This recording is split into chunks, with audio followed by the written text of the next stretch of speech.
रुक करते हैं फैसलाबाद का, जहां डिस्ट्रोड के करीब डंपर और रिक्शे में तसादुम। हादसे में 5 अफराद जाँ बहक और 4 शदीद जख्मी हुए हैं। जख्मियों को तिब्बी इमदाद के लिए हॉस्पिटल मुंतकिल कर दिया गया है। अब्दुल बासित हमारे साथ मौजूद हैं। बासित, कहाँ पर यह अफसोसनाक वाक़या पेश आया, किस तरह से पेश आया और इस वक्त जो जख्मी हैं उनकी क्या हालत बताई जा रही है?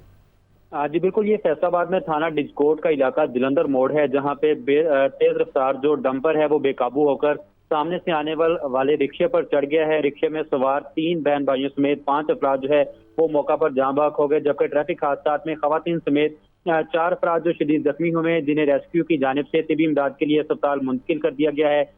जो रेस्क्यू हुकाम और डॉक्टर्स के मुताबिक ये बताया जा रहा है कि जख्मियों में से 2 की जो हालत है वो तशवीशनाक है, जबकि 2 की हालत जो है वो खतरे से बाहर बताई जा रही है। ताहम जख्मियों को तिबी इमदाद देते हुए उनकी जान बचाने की कोशिश की जा रही है, जबकि हादसे का बायस बनने वाला ट्रक ड्राइवर जो है वो ट्रक छोड़कर मौका से फरार होने में कामयाब हो गया है। जो थाना डिस्कोट पुलिस की जानिब से जाँ बहक होने वाले 5 अफराद की जो लाशें हैं वो कब्जे में लेते हुए पोस्टमार्टम के लिए अस्पताल मुंतकिल कर दी गई हैं, जबकि ट्रक ड्राइवर की तलाश के लिए भी कार्रवाइयां जो है वो की जा रही हैं। इसके साथ साथ अगर रेस्क्यू हुकाम की जानिब देखा जाए तो रेस्क्यू हुकाम का ये कहना है कि जो हादसा है वो तेज रफ्तारी के बायस पेश आया है, जिसमें 5 अफराद जाँ बहक हुए हैं, जबकि 4 अफराद जो हैं वो उन्हें तिबी इमदाद के लिए जो है अस्पताल मुंतकिल कर दिया गया है।